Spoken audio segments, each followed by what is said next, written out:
Oh, ini tanggal 21 April, jadi selamat Hari Kartini untuk para perempuan, mahasiswa, kaum ibu, aktivis perempuan, pebisnis perempuan, dan sebagainya. Semoga ini Kartini muda ini ke depan semakin responsif terhadap tantangan-tantangan kehidupan kita di masa mendatang, baik di tempat kita berada di Indonesia maupun juga kepada tantangan global ya. Nah ini masih sama bukunya yang masih dipakai. Dan minggu lalu itu tidak salah tentang 10 major global environmental change ya. Jadi tidak hanya climate change tapi memang yang di antara semua berakumulasi itu semua di climate change dan kemudian punya dampak yang luas kepada berbagai unsur kehidupan. Jadi sekarang ini kita berhadapan dengan soal climate change, hujan asam, kebanyakan itu di negara-negara maju di mana emisi gas dan partikel yang dikeluarkan melalui cerobong itu kemudian bergerak melampaui batas-batas negara, dan kemudian dia melakukan reaksi kimia di udara, kemudian pH air hujan menjadi masam, ya, karena dia adalah sebenarnya polutan yang ke udara dan bereaksi dengan gas-gas yang lain sehingga ketika turun hujan menjadi regional scale air pollution. Ya. Ada ozone depletion, ada deforestasi, kemudian land degradation, freshwater pollution, marine threats, kemudian juga persistent organic pollutants, ya, terutama ini kaitannya dengan logam berat, begitu ya. Juga decline in biodiversity dan excessive nitrogen production and over fertilization. Jadi over fertilization itu terutama yang nitrogen yang atau pupuk amonia, ya, pupuk nitrat gitu ya. Nah, ini juga minggu lalu sudah dipaparkan macam-macam dari tantangan perubahan lingkungan yang besar-besaran sekarang ini. Yang satu overuse kelompoknya, yang satu kelompoknya adalah pollution. Jadi kalau sumber daya alam itu tantangannya adalah overuse, terlalu banyak dipanen, terlalu banyak dieksploitasi sehingga muncul resource scarcity, muncul soal keanekaragaman dan volume ikan yang turun, deforestasi, biodiversity loss. Sedangkan yang sebelah kanan itu pollution, Anda bisa lihat banyak karakternya. Jadi sekarang kita berada pada era, terutama Anda ini muda, ini kesana kemari dikepung oleh perubahan lingkungan. Ya. Jadi something wrong dalam kehidupan modern. Kenapa sampai semua ruang hidup kita tercemar atau mengalami kerusakan. Nah, sehingga dan karena sudah sampai pada taraf global kontribusi atau perubahan itu, maka responnya juga tidak bisa hanya spesifik lokal masing-masing negara. Harus juga ada tataran pada tingkatan global. Nah, untuk sampai pada tataran global, penanganannya perlu ada kesamaan pandang, perlu ada kesamaan langkah. Dan oleh karena itu negara-negara kemudian berkumpul untuk menyepakati collective action, langkah-langkah aksi yang sama.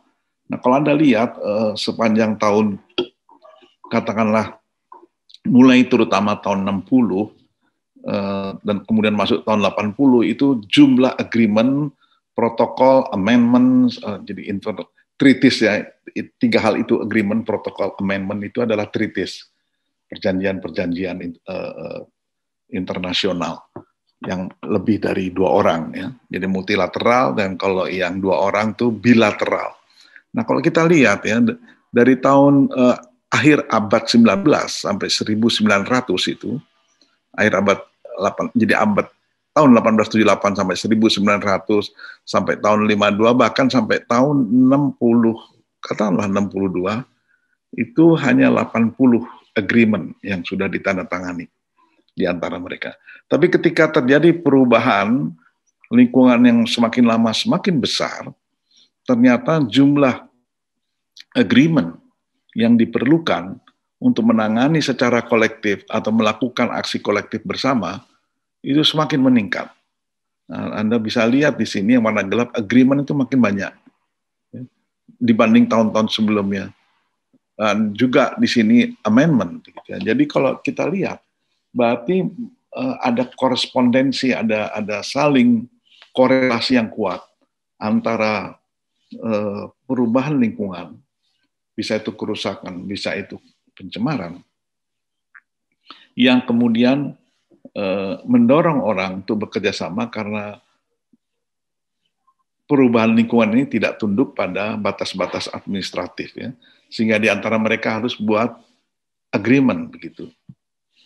Nah, apa itu treaty? Ya, jadi kalau treaty sebagai kata generik begitu, kalau Anda lihat di Wikipedia, ini a formal legally binding written agreement between actors in international law. Jadi legally binding artinya kalau masing-masing pihak sudah tanda tangan menyepakati, dan kemudian itu biasanya penandatanganan diwakili oleh kepala pemerintahan atau kepala negara, maka langsung mengikat, binding. Ya, formal legally binding artinya suatu peraturan yang tertulis secara formal, legal, dan mengikat. Jadi kemudian treaty ini umumnya langsung ya masuk ke dalam ranah kedaulatan masing-masing negara dan juga masuk ke ranah international organization. Jadi misalnya yang dimaksud dengan international organization itu Bank Dunia, ASEAN, Uni Eropa, itu tergantung pada topik yang mau diangkat sebagai treaties begitu ya. Jadi juga bisa sebagai dikatakan treaty itu juga bisa dikatakan sebagai international agreement, international protocol, covenant, convention, pact, atau exchange of letter. Nah, biasanya yang memang tinggi levelnya itu artinya mencakup banyak hal, itu adalah international agreement. Nanti spesifik-spesifiknya yang didetailkan itu menjadi protokol, bahkan kemudian jadi covenant, sampai kemudian jadi convention. Jadi itu international agreement ini mengandung beberapa jenjang begitulah kira-kira ya. Jadi seperti kalau di treaties dalam climate change ada Paris Agreement. Nah, kemudian ada protokol Kyoto, itu jadi dua ini sebenarnya turunan dari konvensi yang sebelumnya yang secara masih longgar mengajak orang-orang negara-negara maksudnya untuk ikut terlibat karena namanya masih convention, mengajak masing-masing negara untuk duduk bersama, mendiskusikan, membahas tentang perlunya kerjasama dalam combating climate change. Nah, nanti kalau dia setuju di antara pihak, ini apa agendanya dikumpulkan, ini kami punya informasi bahwa situasi global temperatur sudah mengalami perubahan, jadi kita harus ambil langkah-langkah kolektif bersama. Apakah bisa disetujui dan dibedah oleh para masing-masing anggota, wakil-wakilnya, jadilah di agreement. Karena agreement itu masih luas, bentuknya persetujuan, nah ada yang spesifik yang diatur. Jadilah itu protokol, gitu ya. Jadi protokol itu adalah dia juga treaty, tapi dia international agreement yang menjadi pendukung dari yang disebut sebagai treaty yang payung besarnya tadi. Payung besarnya itu adalah international agreement, kemudian didetailkan menjadi dia protokol itu sebagai suplemen, ya. Jadi dia bisa saja protokol itu menambah pasal-pasal yang ada dalam treaty, add additional provision, atau amend, mengubah previous treaty, jadi kalimat yang ada disepakati diubah, di addendum, ya, diperbaiki. atau tambah-tambah pasal, additional provision gitu ya. Jadi mereka parties itu artinya pengertiannya adalah negara atau organisasi multilateral, misalnya Bank Dunia itu multilateral, Uni Eropa, ASEAN itu adalah multilateral. Jadi, tapi juga bisa negara Indonesia, Singapura, Amerika. Jadi itu tergolong sebagai parties. Ya. Kalau misalnya ada treaty seperti Paris Agreement, kemudian ada suplemen yang dibuat berupa protokol, gitu ya. Bisa saja suatu negara tidak mau mengikuti protokol itu, tapi tetap ikut dalam payung yang namanya Convention of the Climate Change. Dia masih bisa ikut dalam climate. Tapi begitu dilaksanakan secara detail, dia nggak mau. Nah, ini banyak contoh dalam hal protokol Kyoto. Protokol Kyoto itu merupakan suatu amendment dari Convention of the United Nations of Climate Change. Jadi yang tahun 1992, di sana ada kesepakatan bersama perlunya dibentuk suatu langkah-langkah bersama yang dikoordinasikan di dalam UN bodies. UN bodies-nya itu United Nations Convention of the Climate Change. Nah, karena ada mulai yang lebih spesifik, artinya pengaturan yang lebih spesifik, lahirlah kemudian protokol Kyoto. Nah, tidak semua negara kemudian mau ikut protokol Kyoto, terutama negara maju. Wah, ini kok menyulitkan saya nih sebagai negara maju ya, membatasi ekonomi saya, jadi dia tidak mau ikut. Tapi tidak keluar dari kesepakatan globalnya, dari treaty globalnya. Jadi ini yang disebut di bawah the United Nations Framework Convention on Climate Change, itu UNFCCC, dia membentuk a framework, kerangka kerja untuk membatasi emisi gas rumah kaca. Ya. Jadi dia membuat kerangka kerja yang membatasi greenhouse gas emission. Ya. Itu UNFCCC dibentuk tahun 92 dengan maksud itu, supaya jadi kerangka kesepakatan bersama. Sementara Kyoto Protocol berisi spesifik provision and regulation, jadi aturan-aturan yang lebih detail, regulasi yang lebih detail berdasarkan tadi konvensi untuk membatasi perubahan iklim. Ya. Jadi dia elemen tata kelola yang lebih spesifik. Gitu. Nah, kalau kita lihat,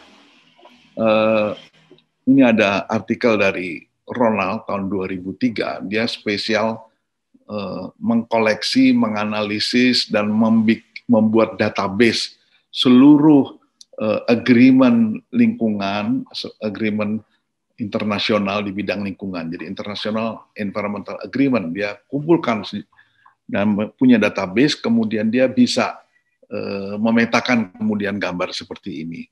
Terlihat sekali setelah tahun 90 ya, agreement itu naik sekali. Kemudian pelan-pelan turun sampai tahun 2015 ketika ada Paris Agreement. Nah, grafik itu sepertinya juga diikuti oleh protokol yang merupakan petunjuk teknis lebih detail dari agreement. Ya. Sedangkan amendment itu lebih merupakan tambahan-tambahan klausul berupa penambahan bidang-bidang pasal tertentu. Nah, dengan begitu kalau kita lihat, kalau kita banding misalnya, di sebelah kiri, dalam rata-rata per 5 tahun, ya, MIA itu Multilateral Environmental Agreement, jadi lebih dari 2 negara. Ada Multilateral Environmental Agreement itu, kalau lihat sebelah kiri, itu ada 20 jenis agreement, atau protokol, atau amendment. Ya. Kemudian di sebelah kanan itu adalah BEA, itu bilateral environmental agreement.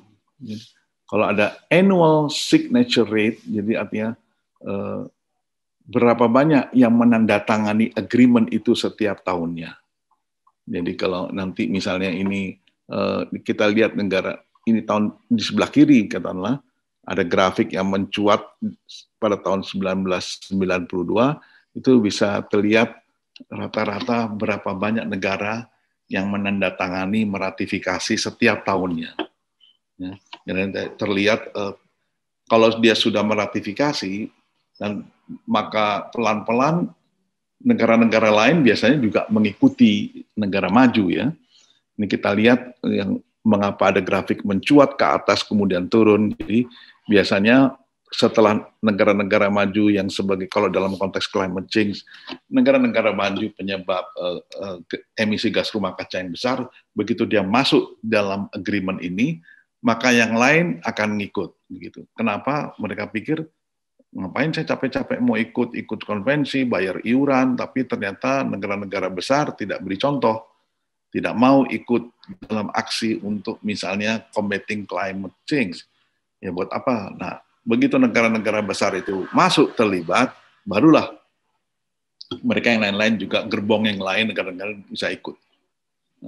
Nah, yang menarik ketika Trump kemudian menarik diri, begitu dia naik menjadi presiden Amerika, maka bisa jadi kalau Trump masuk ke termin kedua administrasi Trump, dia menang terhadap Joe Biden, maka akan banyak yang akan keluar, negara-negara lain akan banyak keluar dari environmental agreement ini.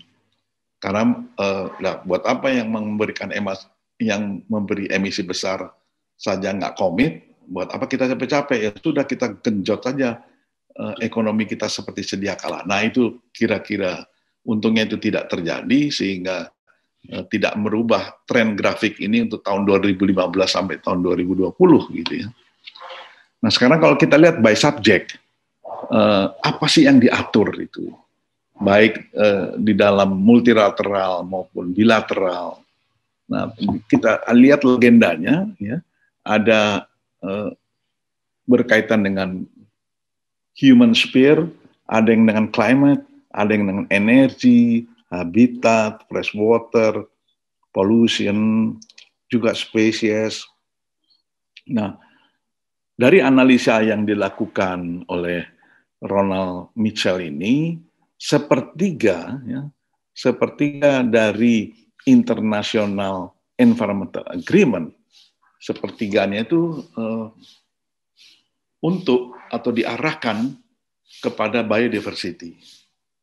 Sepertiga lagi mengadres pollution and energy. Nah, kemudian sepertiga sisanya berbagai macam yang lain. Jadi ini menarik. Kalau dari segi pertemuan atau dari segi treaties, ternyata yang paling banyak ya itu adalah keanekaragaman hayati, spesies. Sementara untuk climate change, padahal dampaknya yang jauh menimbulkan dampak yang lebih besar, boleh dibilang tidak begitu banyak treaties-nya. Nah, sementara untuk pollution itu nomor 2 terbesar. Dan sisanya adalah hal-hal yang lain. Nah, climate change masuk di sini. Nah, oleh karena itu bisa kita lihat bahwa fenomena dalam multi agreement atau dalam international environmental agreement ini refleksi juga dari berbagai negara dalam melihat apakah perubahan lingkungan itu membahayakan negaranya atau tidak, membahayakan rakyatnya atau tidak, membahayakan ekonominya atau tidak. Jadi mereka berhitung betul. Nah, kalau sekarang dari data ini menunjukkan yang paling banyak atau 30% adalah soal spesies, keanekaragaman hayati. Yang satu lagi pollution dan energi. Nah, ini menunjukkan bahwa itulah aspirasi mereka. itulah yang menjadi concern di mata mereka. Saya kira Ronald B. Mitchell akan mendapatkan grafik yang berbeda ketika pasca Persetujuan Paris Agreement 2015. Grafik ini berhenti di tahun 2016. Jadi ada kemungkinan pasca gambar ini, yaitu pasca tahun 2016, akan banyak kemudian agreement yang muncul, international agreement yang muncul berkenaan dengan climate change, begitu ya. Sehingga dia menggeser biodiversity conservation atau biodiversity issues, begitu ya. Dia menjadi yang paling besar nanti ini, karena ini berarti tahun 2016 begitu. Nah, kalau kita lihat dari dalam tulisan Neil Erger itu kemudian spesialisasinya adalah meneropong menganalisis global environmental discourse atau wacana lingkungan hidup global. Ya. Ada 4 yang dia sorot dalam artikel di jurnal yang sudah lama 2001, tapi masih relevan sampai sekarang. Itu ada isu deforestasi, isu desertification atau penggurunan, kemudian isu biodiversity, dan yang terakhir climate change. Nah, ketika dari 4 ini dibedah dari segi wacana global environmental management atau global environmental governance, ya, jadi tata kelola lingkungan global. Yang satu di agreement dari 4 ini dibedah dari sudut wacana populis, wacana kerakyatan. Maka ada dijumpai 2 hal yang saling relatif bertentangan. Ya. Dalam isu perubahan iklim, dari sudut pandang global environmental governance, jadi diskursus tentang climate change yang ini dikembangkan atau disupport dengan penuh oleh sains dari perubahan iklim. Berkat hadirnya minggu lalu saya jelaskan tentang ada International Panel on Climate Change. Inilah badan yang dibentuk oleh UNFCCC, International Panel on Climate Change, yang terdiri dari para ahli dari berbagai belahan dunia, dihimpun untuk memberi masukan kebijakan global dari sudut pandang sains. Nah, mereka menyarankan agar biodiversity discourse ini atau biodiversity conservation ini berjalan dengan baik, itu harus dibuka, ya, harus dibuka market atau pasar baru, pasar yang baru yang orientasinya adalah karbon. Jadi new market for carbon and global institution. Jadi mereka memprediksi, ya, IPCC ini bahwa ke depan tampaknya kalau mau banyak diikuti oleh para pihak, maka soal-soal tentang karbon atau emisi karbon maksudnya itu jadi penting untuk masuk dalam sistem pasar. Nah, baru kemudian kalangan bisnis akan menengok, akan melihat dan mau partisipasi. Kalau tidak ada insentif dari pasar, mereka juga tentu enggan mengikuti wacana atau agreement climate change, gitu ya.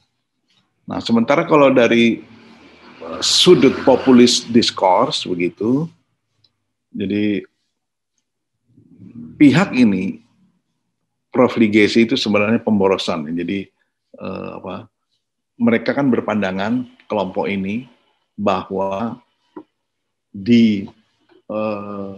akibat neoliberal yang berskala global sekarang ini yang menyebabkan pemborosan sumber-sumber alam. Jadi kalau ada emisi gas rumah kaca, ada pencemaran, itu dalam terminologi yang lain itu juga adalah pemborosan.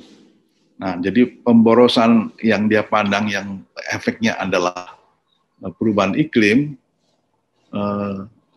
dia merupakan persoalan penting atau merupakan indikasi atau simptom utama dari krisis global overconsumption exposed by capitalism. Jadi kalau ada gas rumah kaca yang begitu banyak di udara yang menyebabkan suhu global naik, itu kalau dilihat apa sebabnya? Apa sebabnya adalah karena emisi itu muncul karena aktivitas produksi yang begitu besar dan banyak seluruh dunia.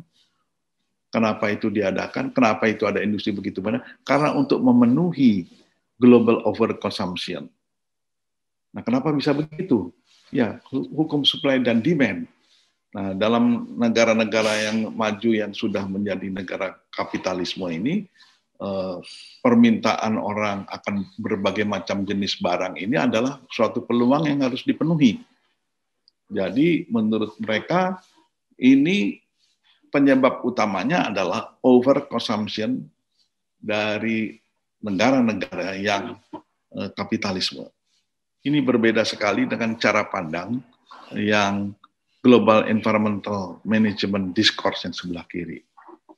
Nah, oleh karenanya dua kelompok ini ketika dalam negosiasi-negosiasi itu menjadi penting kehadirannya karena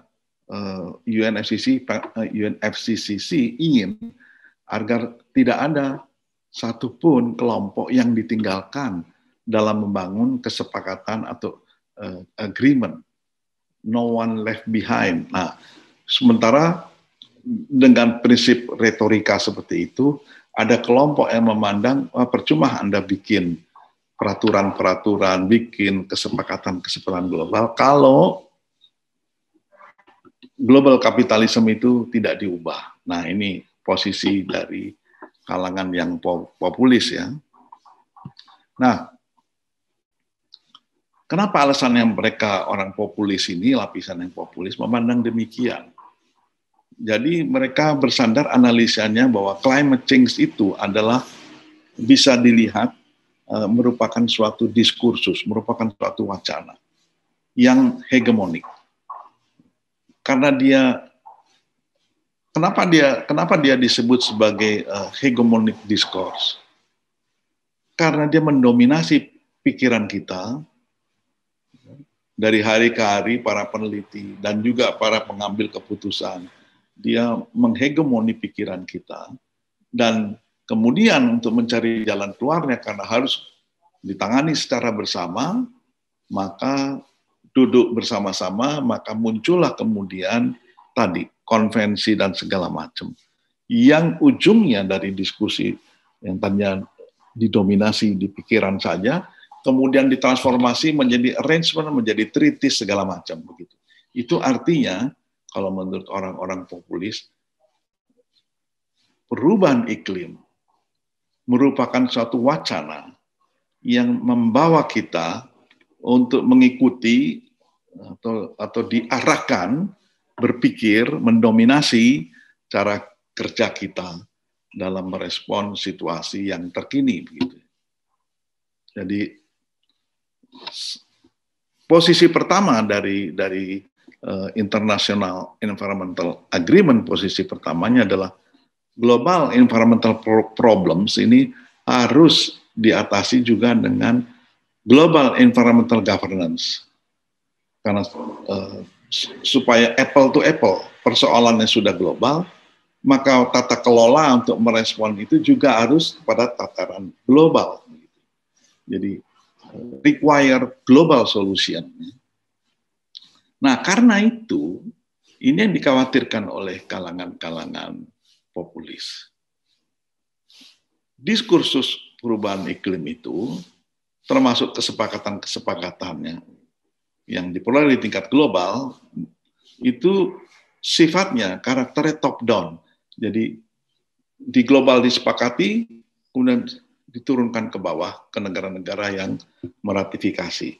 Jadi, top-down, intervensionis, dan teknosentris. Dan bahwa global environmental problems itu bisa sebenarnya diatasi. Gitu. Nah, karakter inilah yang kemudian yang top down, intervensionis, dan teknosentris di banyak tempat itu tidak disukai. Kamu kok terlalu banyak ngatur kedaulatan kami ya, gitu kira-kira. Kok kami harus buat ini itu, buat melaporkan emisi karbonnya, kamu kok ini banget ya, mengatur kami banget ya, teknosentrik. Nah, sebaliknya UNFCCC bilang, lah kan kita mau kerjasama, kan nggak bisa sendiri-sendiri. Kalau Anda nggak suka, ya ada aturannya, bisa mundur, dikasih prosedur. Bahwa suatu saat bisa saja negara-negara anggota itu menarik diri dari International Environmental Agreement. Begitu. Nah, inilah yang kemudian sekarang pelan-pelan, ini kan konteksnya tahun 2001, Edger ini menulis. Ya, setelah persetujuan, bukan persetujuan, Bali Roadmap tahun 2007, di mana konferensi perubahan iklim diadakan di Bali, dan kemudian langsung dikawal juga oleh Presiden SBY pada masa itu. Nah, itu kesepakatan, bukan kesepakatan, mulai ada titik terbelah, split. Ada yang, wah ini sebaiknya kita pergi lebih lanjut, ya, untuk menjadi suatu kesepakatan bersama mengatasi perubahan iklim harus ditransformasi menjadi langkah-langkah global. Sementara yang satu lagi tidak suka. Bukan tidak suka atau tidak menerima perubahan iklim, tidak. Tapi tidak suka kalau cara kerjanya seperti ini, ya. Top down, intervensionis, teknosentrik. Nah, situasi itu, ya, itu mencapai titik kulminasinya antara yang pro dan kontra untuk melakukan tindakan aksi perubahan iklim. Apakah tetap dengan format UNFCCC atau membuat format yang lain, platform maksudnya, itu terkumulasi puncaknya perbedaan itu pada tahun 2007 di Bali. Sehingga banyak yang bilang, kalau di Bali itu tidak berhasil mencapai kesepakatan, maka tidak akan pernah ada persetujuan Paris seperti yang sekarang kita ketahui, yang diterbitkan tahun 2015. Nah, alhamdulillah di penghujung jam-jam terakhir sudah menjelang jam 3 pagi dan sudah diperpanjang 2 kali masa konferensi itu diperpanjang 2 kali karena belum mencapai kesepakatan. Akhirnya pada jam pagi-pagi jam 2 jam 3 pagi disepakati bahwa lanjut, kita bisa bertemu lagi tahun depan dengan syarat common but differentiated responsibility. Nah, kalimat itu yang menjadi kata kunci. Perubahan iklim adalah persoalan bersama. Tapi tanggung jawab untuk penanggulangan, untuk pemecahan masalah, untuk solusinya tidak sama. Artinya tanggung jawabnya tidak sama. Negara-negara maju yang lebih banyak mengeluarkan emisi gas rumah kaca, yang harus tanggung jawab lebih banyak, memberi kontribusi lebih banyak daripada negara-negara berkembang atau negara miskin. Nah, tagline itulah yang kemudian menjadi kunci semua masuk, menyepakati, oke, kita lanjut sekarang. Kita setuju bahwa perubahan iklim adalah suatu persoalan bersama, tapi yang kedua, kita mau bisa jalan kalau yang bertanggung jawab lebih besar atau yang ekonominya lebih besar itu bertanggung jawab menanggulangi. Common but differentiated responsibility. Nah, jadilah kemudian kerangka kerja perubahan iklim ini berjalan terus. UNFCCC-nya berjalan terus. Jadi UNFCCC kan tergantung anggotanya. Kalau anggotanya bilang, udah keluar saja, nggak mau ikut kelompok ini, kemudian bisa tidak punya legitimasi dia. Nah, itu yang terjadi, bahwa sekarang sudah berbeda nature-nya dengan tahun-tahun sebelumnya, di bawah tahun 2007. 2007 International Environmental Agreement khususnya perubahan iklim itu betul-betul top down, intervensionis dan teknosentrik. Nah, sekarang dicoba dibalik. Jadi from bottom to up. Jadi ditambah ada top down and bottom up ditambah situ, sehingga masing-masing negara kemudian mengusulkan, membuat janji sendiri. Nah, itu bedanya dengan sebelumnya. Mengusulkan, membuat janji sendiri berapa banyak emisi karbon yang diturunkan. Dia berjanji sendiri, nanti janji itu ditagih. Jadi sebelum tahun 2000, sebelum masuk konferensi perubahan iklim tahun 2015, jadi 8 tahun setelah diadakan di Denpasar, itu semua sepakat. Pokoknya sebelum menghadiri konferensi perubahan iklim 2015 di Perancis, di Paris, maka setiap negara yang mau ke sana harus menyerahkan dulu janji yang disebut sebagai Nationally Determined Contribution, NDC. Nah, itu bisa dilihat di dalam Google, bisa Anda telusur. Jadi, Nationally Determined Contribution. Jadi, kontribusi menurunkan gas rumah kaca dari sisi kepentingan nasional masing-masing. Nah, masing-masing menyusun, kemudian diserahkan sebelum berangkat ke Paris. Nah, nanti itu yang dilihat, janji Anda bagaimana ini? Terpenuhi enggak? Jadi ada satu lembaga yang minggu lalu saya jelaskan, ada MRV, Monitoring, Reporting, and Verification. Jadi kalau Indonesia menyerahkan laporannya, nah dicek, benar nggak ini? Dicek dengan mekanisme MRV, Monitoring, Reporting, and Verification. Nah, jadi baru bisa dievaluasi Anda nggak memenuhi janji, ini dulu ingin menurunkan emisi gas karbon sekian, kok sekarang malah tambah naik. Itu hal-hal yang menunjukkan bahwa common but differentiated itu kemudian mulai berjalan pelaksanaannya, ya, dan kemudian masing-masing bertanggung jawab. Jadi bukan penurunan emisi gas rumah kaca di setiap negara dibuat di top, dibuat dari atas, dibuat oleh UNFCCC. Nah, negara-negara nggak mau. Saya tidak mau. Saya dengar dulu juga aspirasi kami.